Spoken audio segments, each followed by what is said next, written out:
बिस्मिल्लाहिर्रहमानिर्रहीम। Now endocrinology की physiology में हम ग्रोथ हार्मोन की फिजियोलॉजी में के बारे में पढ़ेंगे। जो ग्रोथ हार्मोन होता है इसको स्लीप में जब हाइपोग्लाइसीमिया हो या स्ट्रेस हो या प्यूबर्टी के टाइम पे ग्रोथ हार्मोन की स्टिमुलेशन होती है। ग्रोथ हार्मोन रिलीजिंग हार्मोन की स्टिमुलेशन होती है आपके हाइपोथैलेमस से। हमने पढ़ा था कि हाइपोथैलेमस से रिलीजिंग हार्मोन रिलीज़ होते हैं, जैसे कि growth hormone releasing hormone hypothalamus से आएगा, फिर वो आपके एंटीरियर पिट्यूटरी के ऊपर एक्ट करेगा और वहाँ से ग्रोथ हार्मोन की रिलीज़ होगी। ग्रोथ हार्मोन को सोमैटोट्रोपिन भी कहते हैं। और एजिंग, ओबेसिटी, ग्लूकोज, सोमैटोमेडिन और सोमैटोस्टैटिन, ये सारे ग्रोथ हार्मोन रिलीजिंग हार्मोन को इनहिबिट करते हैं और एंटीरियर पिट्यूटरी से ग्रोथ हार्मोन की रिलीज़ को या सोमैटोट्रोपिन की रिलीज़ को इनहिबिट करते हैं। अब 4 फैक्टर्स हैं जो ग्रोथ हार्मोन रिलीजिंग हार्मोन को स्टिमुलेट करके ग्रोथ हार्मोन की रिलीज़ को ज़्यादा कर रहे हैं, जिसमें स्लीप होती है। जब आप सोते हो तो ग्रोथ हार्मोन के लेवल ज़्यादा हो जाते हैं। जब बॉडी के अंदर ग्लूकोज के लेवल कम होंगे तो भी ग्रोथ हार्मोन ज़्यादा हो जाता है। और स्ट्रेस की कंडीशन में भी ग्रोथ हार्मोन के लेवल ज़्यादा हो जाते हैं। प्यूबर्टी के टाइम पे भी ग्रोथ हार्मोन ज़्यादा होता है और जैसे जैसे एज बढ़ती है ग्रोथ हार्मोन के लेवल्स कम हो जाते हैं। ओबेसिटी के अंदर ग्रोथ हार्मोन कम हो जाता है और ग्लूकोज जब ज़्यादा हो जाएगा ब्लड के अंदर तो भी ग्रोथ हार्मोन कम हो जाता है। और सोमैटोमेडिन और सोमैटोस्टैटिन भी ग्रोथ हार्मोन रिलीजिंग हार्मोन को इनहिबिट करके ग्रोथ हार्मोन की रिलीज़ को इनहिबिट करते हैं। अब जो ग्रोथ हार्मोन रिलीजिंग हार्मोन होता है ये एंटीरियर पिट्यूटरी के ऊपर एक्ट करता है और ग्रोथ हार्मोन की रिलीज़ कराता है। और इसका ये नेगेटिव फीडबैक भी होता है कि जब ग्रोथ हार्मोन के लेवल्स ज़्यादा हो जाते हैं तो GHRH की रिलीज़ हाइपोथैलेमस से नेगेटिव फीडबैक के थ्रू इनहिबिट हो जाती है। अब ग्रोथ हार्मोन के फंक्शंस क्या होते हैं? ग्रोथ हार्मोन जो होता है ना, इसको सोमैटोमेडिन C या इंसुलिन लाइक ग्रोथ फैक्टर 1 चाहिए होता है। और जो ग्रोथ हार्मोन होता है इसको इंसुलिन लाइक ग्रोथ फैक्टर 1 या फिर सोमैटोमेडिन C चाहिए होता है। सोमैटोमेडिन C या insulin like growth factor 1 liver से रिलीज़ होता है और लीनियर ग्रोथ और मसल मास को इंक्रीज़ करने में हमें हेल्प करता है ग्रोथ हार्मोन के साथ। IGF-1 सोमैटोट्रोपिन या फिर ग्रोथ हार्मोन को चाहिए होता है, जिसको हम सोमैटोमेडिन C भी कहते हैं। और इसकी सिक्रीशन लिवर से होती है और ये लीनियर ग्रोथ कराता है और साथ मसल मास को भी ज़्यादा करेगा। ग्रोथ हार्मोन ने नाम से बता रहा है उसने ग्रोथ करनी है, उसने लीनियर ग्रोथ करनी है आपकी बॉडी के साथ, आपकी बॉडी के मसल्स मास को भी ज़्यादा करना होता है। अब ग्रोथ हार्मोन एंटीरियर पिट्यूटरी से रिलीज़ हो रहा था, इसको सोमैटोट्रोपिन भी कहते हैं। और जो ग्रोथ हार्मोन रिलीजिंग हार्मोन होता है ना, उसके इन्फ्लुएंस में पल्सेस की फॉर्म में ग्रोथ हार्मोन रिलीज़ होता है। एकदम से सारा ग्रोथ हार्मोन रिलीज़ नहीं होता है, बल्कि पल्सेस की फॉर्म में ग्रोथ हार्मोन रिलीजिंग हार्मोन के रिस्पांस में रिलीज़ होता है। जब आप बहुत ज़्यादा एक्सरसाइज करते हो या स्ट्रेस वाली कंडीशंस के अंदर, या जब बंदा गहरी नींद में होता है, डीप स्लीप में होता है, प्यूबर्टी के टाइम पे, और जब ब्लड ग्लूकोज लेवल कम हो जाते हैं तो ग्रोथ हार्मोन की सिक्रीशन होती है। अब जो ग्रोथ हार्मोन होता है ना, ये डायबिटोजेनिक होता है, मतलब ये इंसुलिन रेजिस्टेंस को ज़्यादा करता है। ठीक है, जब आपके ग्रोथ हार्मोन ज़्यादा होगा तो आपके ब्लड में जो है वो इंसुलिन रेजिस्टेंस डेवलप हो जाती है। डायबिटोजेनिक होता है कि डायबिटोजेनिक का मतलब ये होता है, इंसुलिन रेजिस्टेंस का भी मतलब ये होता है कि आपके ब्लड के अंदर ग्लूकोज लेवल ज़्यादा होंगे लेकिन सेल्स उनको यूटिलाइज़ नहीं कर पाते हैं।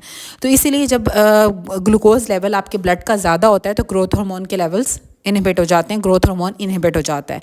तो ब्लड के अंदर जब ग्लूकोज ज़्यादा होगा तो ग्रोथ हार्मोन की रिलीज़ इनहिबिट हो जाती है। अब इसी तरह से जो सोमैटोस्टैटिन होता है और जो सोमैटोमेडिन होते हैं, सोमैटोस्टैटिन हमने पढ़ा था कि इनहिबिटरी हार्मोन होता है और सोमैटोस्टैटिन जो होता है ये ग्रोथ हार्मोन की रिलीज़ को और साथ TSH की रिलीज़ को भी इनहिबिट करता है। इसे ग्रोथ हार्मोन इनहिबिटिंग हार्मोन भी कहते हैं सोमैटोस्टैटिन को। और एक्रोमेगली के ट्रीटमेंट में हम सोमैटोस्टैटिन को यूज़ करते हैं। जो सोमैटोमेडिन होता है ना, ये रेगुलेटरी मॉलिक्यूल होता है जो कि लिवर से रिलीज़ होता है जब ग्रोथ हार्मोन एक्ट कर रहा होता है टारगेट टिश्यूज़ के ऊपर। सोमैटोमेडिन C या जो सोमैटोमेडिन है, इंसुलिन लाइक ग्रोथ फैक्टर 1 होता है, ये ग्रोथ हार्मोन को चाहिए होता है लीनियर मास इंक्रीज़ करने के लिए और मसल मास को इंक्रीज़ करने के लिए और लीनियर ग्रोथ कराने के लिए। जो सोमैटोमेडिन है ना, ये भी लिवर से रिलीज़ होता है। जब आपका ग्रोथ हार्मोन अपने टारगेट सेल्स के ऊपर एक्ट कर रहा होता है तो साइमल्टेनियसली लिवर से सोमैटोमेडिन रिलीज़ होता है और सोमैटोमेडिन ग्रोथ हार्मोन की रिलीज़ को इनहिबिट करता है। एक्सेस ग्रोथ हार्मोन की सिक्रीशन जो होती है वो पिट्यूटरी एडिनोमा के अंदर होती है। अगर पिट्यूटरी एडिनोमा होगा तो ग्रोथ हार्मोन की सिक्रीशन ज़्यादा हो जाएगी। एक्रोमेगैली अडल्ट्स में होती है और जाइगैंटिज्म बच्चों के अंदर होता है। इसके ट्रीटमेंट में हम सोमैटोस्टैटिन के एनालॉग्स ऑक्टियोटाइड या फिर सर्जरी कर देते हैं। ऑक्टियोटाइड देंगे या फिर सर्जरी कर देंगे। अब ग्रोथ हार्मोन अमाइनो एसिड्स की अपटेक कराता है, प्रोटीन्स की सिंथेसिस करता है, DNA RNA सिंथेसिस करता है, कॉन्ड्राइटिन सल्फेट को ज़्यादा करता है बोन्स के अंदर, कोलेजन को ज़्यादा करता है, सेल का साइज़ और नंबर को इंक्रीज़ कर देता है। ग्रोथ हार्मोन ग्रोथ हार्मोन आपके लिवर के ऊपर एक्ट करता है। लिवर से insulin like growth factor 1 release होगा। जो इंसुलिन लाइक ग्रोथ फैक्टर 1 होता है वो सोमैटोमेटिन सी होता है, जो लीनियर ग्रोथ भी कराता है और मसल मास में भी हेल्प करता है। अब आपके मसल्स के अंदर क्या करेगा, अमाइनो एसिड्स के अपटेक को ज़्यादा कर देगा, प्रोटीन सिंथेसिस कराएगा। इसी तरह से इंसुलिन रेजिस्टेंस को भी ज़्यादा करता है। हमारे islets of Langerhans of the जो बीटा सेल्स होते हैं पेंक्रियास के, उनके ऊपर एक्ट करता है। ग्लूकोज की अपटेक को कम कर देता है और लिपिड्स की ब्रेकडाउन को लाइपोलाइसिस को ज़्यादा कर देता है।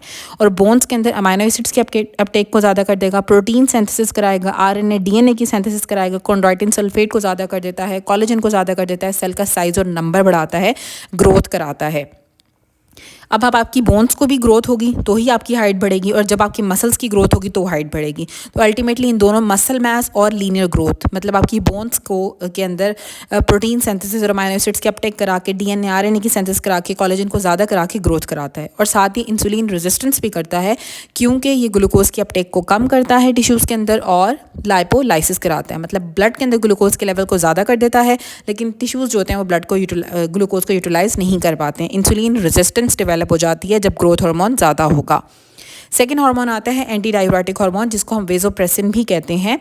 जो एंटी डाययूरेटिक हार्मोन होता है ये हाइपोथैलेमस से बनता है। सुप्राऑप्टिक और पैरावेंट्रिकुलर न्यूक्लियस होते हैं हाइपोथैलेमस के, वहाँ पे ये बनता है। उसके बाद ये स्टोर होता है पोस्टीरियर पिट्यूटरी ग्लैंड के अंदर। न्यूरोहाइपोफिजिन्स कैरियर प्रोटीन्स होती हैं, उनके थ्रू ये पोस्टीरियर पिट्यूटरी के अंदर आके स्टोर हो जाता है।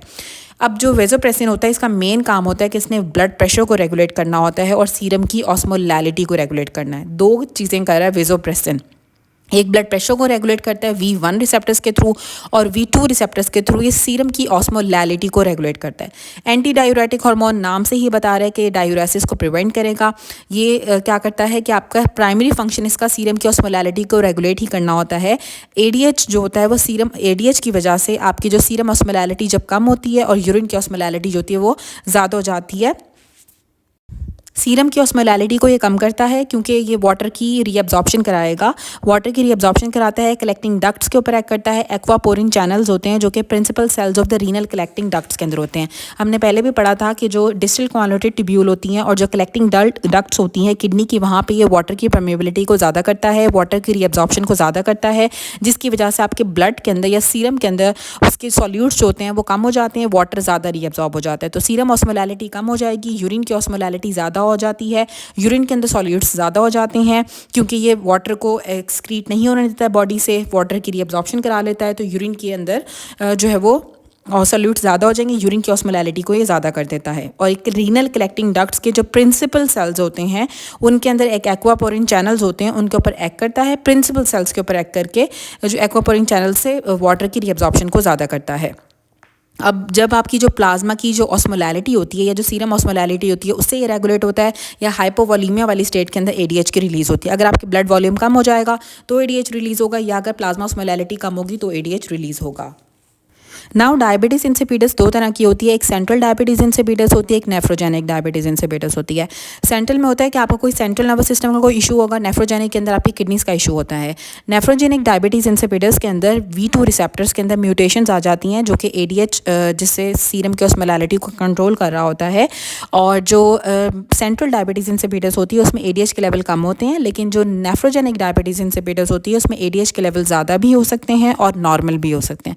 लेकिन सेंट्रल डायबिटीज़ इंसिपिडस के अंदर ADH के लेवल हमेशा से कम होते हैं। जो सेंट्रल डायबिटीज़ इंसिपिडस होती है इसमें ADH का मसला होता है कि ADH बन ही नहीं रहा होता है आपके सेंट्रल नर्वस सिस्टम से, आपके या तो हाइपोथैलेमस में मसला होगा या पिट्यूटरी में मसला होगा।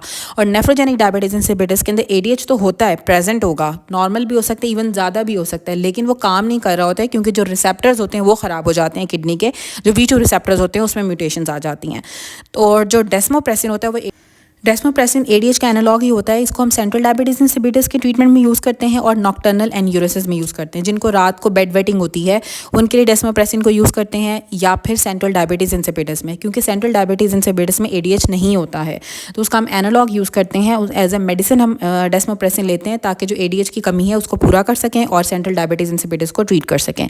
और नॉक्टर्नल एन्यूरेसिस के अंदर जिनको रात को बेड वेटिंग होती है बहुत ज़्यादा, उनके लिए भी हम ADH एनालॉग डेस्मोप्रेसिन को यूज़ करते हैं ताकि उनके यूरिन की ऑस्मोलैलिटी कम हो जाए और जिसकी वजह से उनको बेड वेटिंग नहीं होती है।